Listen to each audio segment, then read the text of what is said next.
The Nigeria Labour Congress Transition Committee has made bold moves to take over the leadership of the Labour Party by picketing the LP National Secretariat in Abuja. Arise correspondent Chinaza Samuel reports. The national headquarters of the Labour Party witnessed heavy security presence as the NLC Transition Committee picketed the building. Their demands are simple: that Julius Abure, the current chairman of the Labour Party, hands over leadership, insisting that his tenure has expired. But attempts by the NLC Transition Committee to take over the party were met with resistance, resulting in chaos.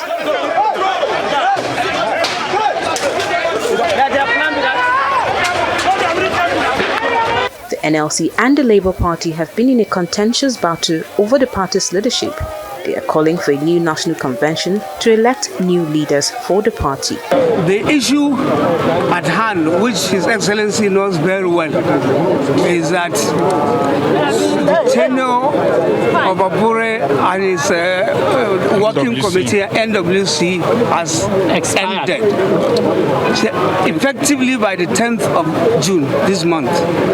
And you know that there can't be any vacuum in the leadership. Unfortunately, all entreaties, all approaches, including inviting Abure and his people to the even stakeholders meeting, where even it was brokered by INEC that Abure signed and NLC signed that when the time comes, come together to conduct an inclusive and expansive convention.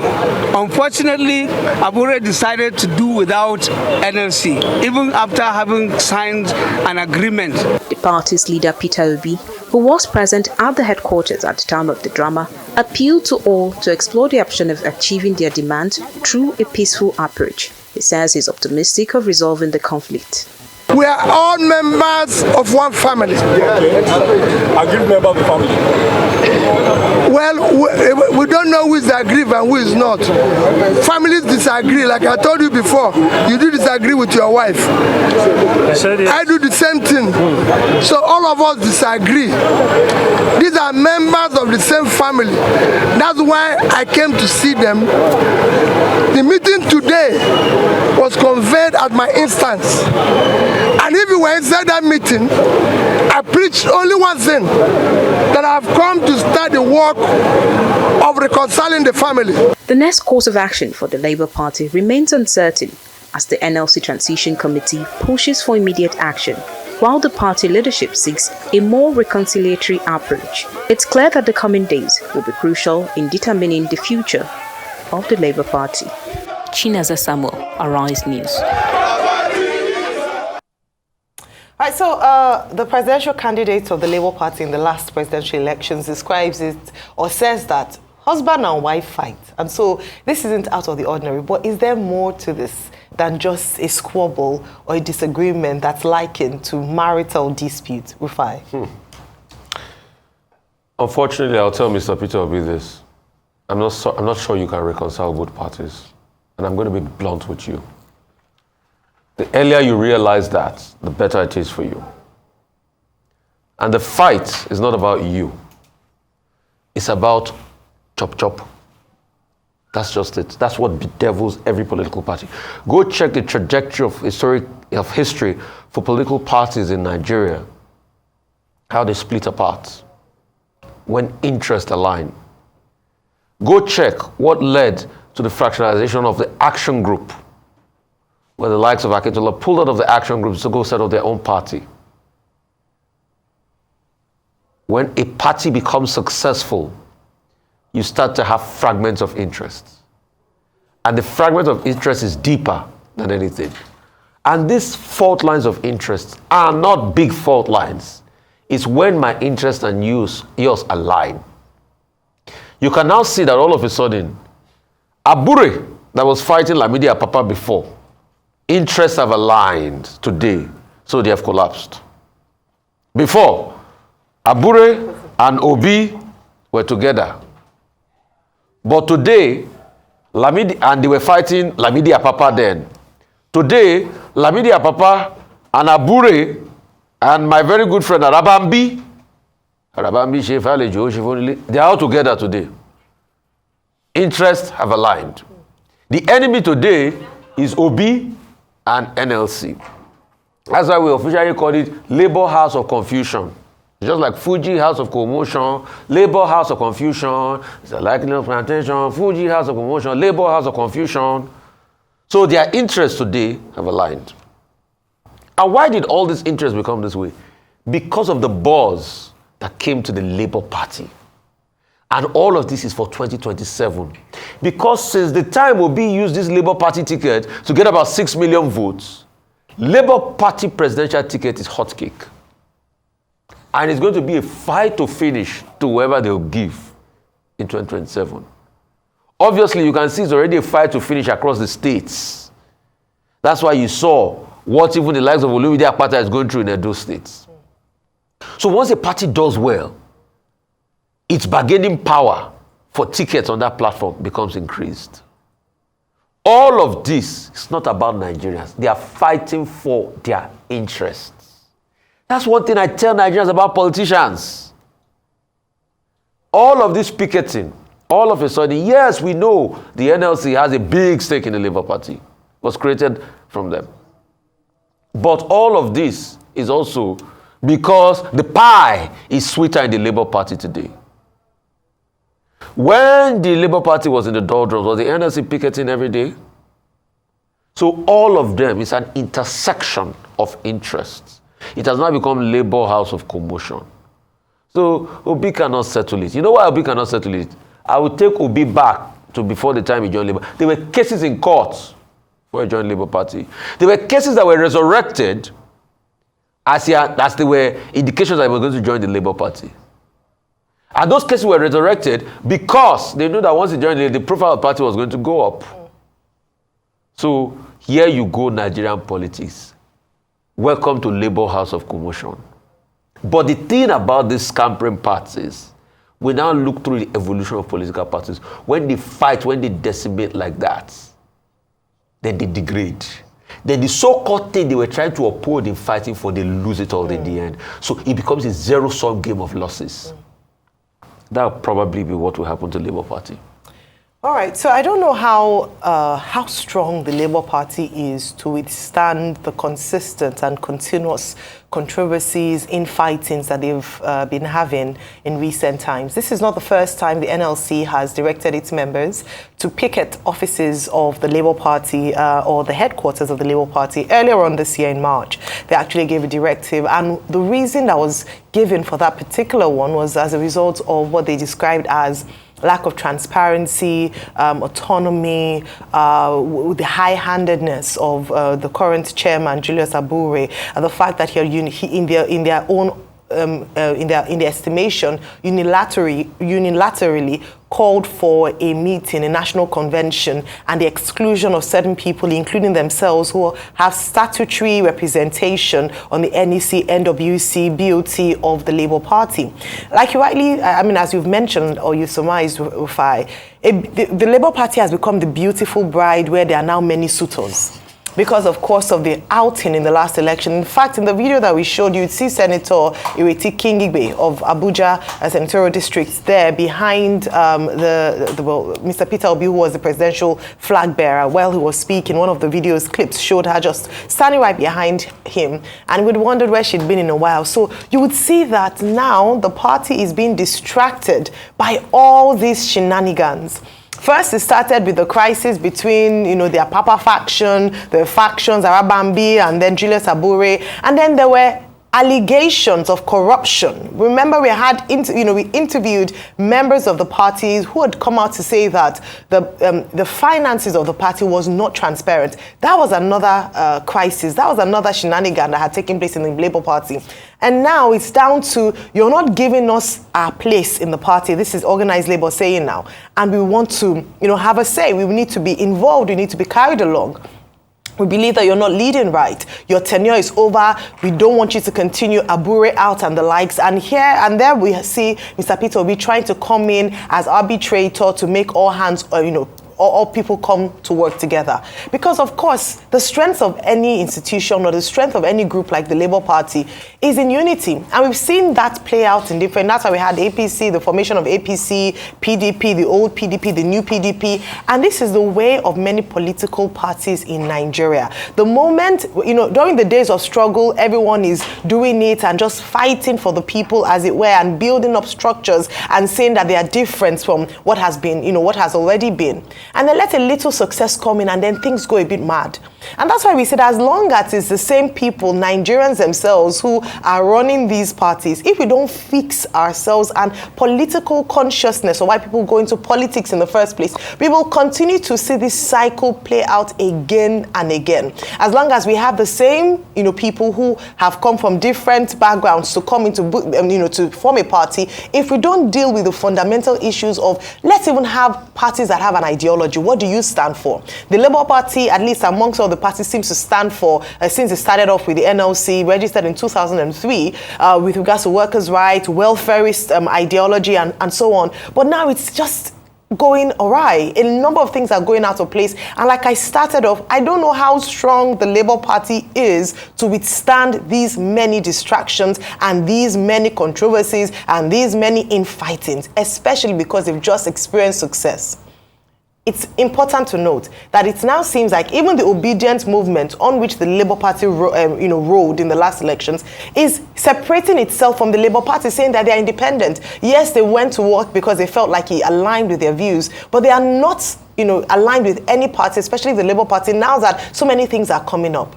If the Labour Party would want to experience longevity in the success, or to build up on the success it experienced in the last elections, then it must be able to fix its house, put its house in order, and hopefully the intervention of Mr. Peter Obi will come to play. But like you said, I don't know how far that will take, because once money is involved, once interests are involved, it is a free-for-all. I don't know how that's going to work out, but in the best interest of the party, they need to fix and put their house in order. Let's go over to Kenya, where a bill to raise taxes in Kenya descended into violence yesterday, with police firing on demonstrators trying to storm the legislature, killing at least 5. In chaotic scenes in the capital, Nairobi, protesters overwhelmed police and chased them away in an attempt to enter the parliament compound. Protests and clashes also took place in several other cities and towns across Kenya, with many calling for Kenyan President William Ruto to quit, as well as voicing their opposition to the tax rises. In a televised address to the nation, Ruto said security was his, in his words, utmost priority. He maintained that the tax debate had been hijacked by dangerous people. Police in Nairobi opened fire after tear gas and water cannon failed to disperse the crowds. They eventually managed to drive protesters from the parliament building, and lawmakers were evacuated through an underground tunnel, local media had said. I paused a little when I got to hijacked by people, because it sounds very familiar. It's like a script that's playing out again in another side. But William Ruto is now called Zakayo, after Zacchaeus, the tax collector in the Bible, because he's said to be taxes. Your take on this story? Not funny at all. Very serious situation going on in Kenya. At first, my commiserations to the 5 people that are reported dead and many people injured. Local media, Citizen TV in Kenya, was reporting yesterday that as at lunchtime, over 120 people have come to the Kenyatta Hospital, National Hospital in Kenya, with all sorts of wounds, soft tissue wounds, deep tissue wounds, and the like, and some were brought in. In fact, 2 were brought in dead. This raged on. In fact, this was one of the biggest stories on the African continent as we speak. A lot of destruction. These people have been protesting for a while. Why are they protesting? Because of a finance bill, a draconian finance bill that pretty much taxes everything. But what happened yesterday was that they went to the House and there was a resolution passed to reduce some of the taxes from the bill, like the one on bread, the 16% VAT on bread, those on diapers, those on cooking oil and things like that, even on tires. And the car, what is it called, the motorway tax has also been pulled out. But the people are having none of it. And at first, the protesters are threatening that those lawmakers have voted in favor of this draconian finance bill. Something will be done to them.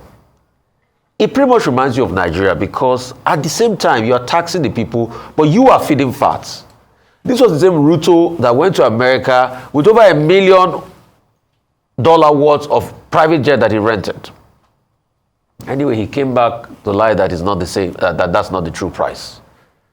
He even put forward a gesture of going ahead to fly a Kenya Airways plane back in one of his trips to be able to show the people that is a line. But people see his heavy lifestyle. And this was the Ruto that promised prosperity for people, but now it's not delivering. That's why it's safe to say almost all African leaders are the same. They talk high, they act like they're the hope, but they dash the hope. Probably safe for leaders like Thomas Isodore Noah Sankara. Those are different breed. But this one's always about big spending. And the people protested and said they were not going to have any one of it.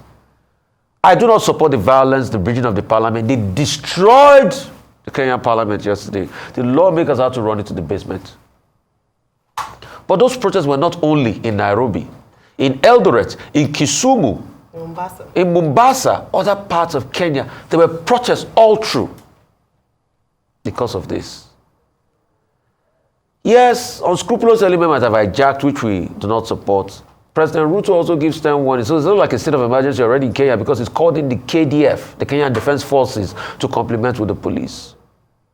But I think the person that has hijacked the hopes and aspirations of Kenya is President William Samoei Ruto himself. You promised them so much. And this is not the first wave of protests that have been going based on cost of living. At first, some were sponsored by Raila Odinga. You tried to make a deal with the Raila Odinga party. Then the youth are now responding. Why didn't you listen to them in the public discourse? Because the country belongs to the people. You can't overtax it. And it pretty much reminds you of Nigeria. If we didn't speak up now the Senate is saying, no, they know nothing about the private jet. But we are also hearing that private jet, the government has said they will sell the one on ground, and they might put it into a supplementary bill.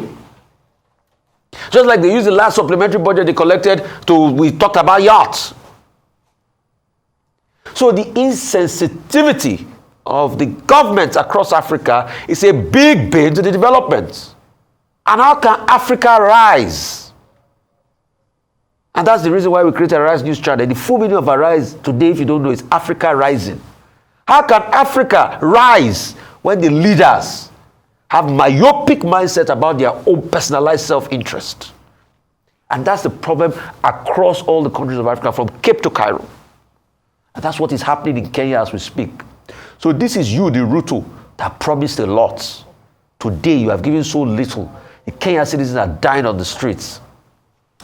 Which way forward for the country? It's very sad news coming in from what is said to be the most stable democracy in East Africa, Kenya. 2022, William Ruto, now some people call Ruthless Ruto, came into power on a wave of optimism, especially based on his promises to the people that he was going to lift them out of poverty and make life more prosperous for the Kenyan people. I'm sure a number of people would remember his swearing in. I believe we also covered it here. And we, just the enthusiasm and the hope of the people that things will get better. Unfortunately, just 1 year afterwards, he introduced the finance bill of 2023 that was also introduced new taxes on salaries, on housing. And now in 2024, June 18, he announced another finance bill revamp, which will then tax even more things. And the reason that this tax was announced was in order to meet certain obligations of the government locally. So to raise revenue locally without having to borrow externally. So a number of things that had to sort out. And so the best way that they felt to generate revenue locally was to tax the people. Tax. And I think this is something that a number of economists, using the Nigerian situation as an example, have said that you cannot tax people to come out of poverty. You're just going to impoverish the people and make the economy worse. But Ruto decided to toe this line, and following that, the protests in 2023 were not as loud as what has happened in the last few days. In the last few days, mostly young people in Kenya took to the streets, starting off in the capital, Nairobi, and now, like you said, it's spread to other parts of the country, and just protesting. I liken it to the Nigerian situation, and a number of people have drawn similarities between the EndSARS protest of 2020, driven by young people, but in their agitation, it was to protest against bad governance. Again, it's still a leadership leadership conversation that we're having here. And that's why we said that it sounds like a similar script playing out in a different country on the African continent. Again, the criticism for this is the way that President William Ruto has handled this situation. Yes, the young people or those who hijacked the protests were out of line, going into parliament, burning a part of the building. But he had a number of days leading to this to converse with the young people, to negotiate, to dialogue with the young people without it having to degenerate to this, because actually yesterday in the House the bill was passed, and so that aggravated the people. Why do leaders on the African continent not listen to the people or even demonstrate that they are attempting to listen to the people? If a number of young people, and these protests, which were peaceful, I must say, in the early days, was carried out by media around the world and the focus was on Kenya, what would be President Ruto's way out? Sometimes it is the lack of thinking of critical ideas of leaders that would make them just go the route of tax when the people are saying there's a living crisis in the country, and so you're making them even poorer. And so criticism has come out as to how this was handled. They could have engaged more with the young people. Should the military have opened fire? Should they have killed Kenyan citizens? It's playing out again, and people are even more concerned finally on, in the next few days, if this would get worse. The world is watching, and I hope that President William Ruto will do the right thing. Stop the fire. You cannot continue to kill your own citizens with guns and bullets paid for by the citizens of the country. And Ayo, replica of NSAS, a Kenyan TV station, KTN, they got threats that they were going to be shut down because of the coverage of the protest yesterday. So please don't gag the media. Same I just have to say that, please. Different countries still on the African continent. We need to fix leadership, and we need to do right by our own nations.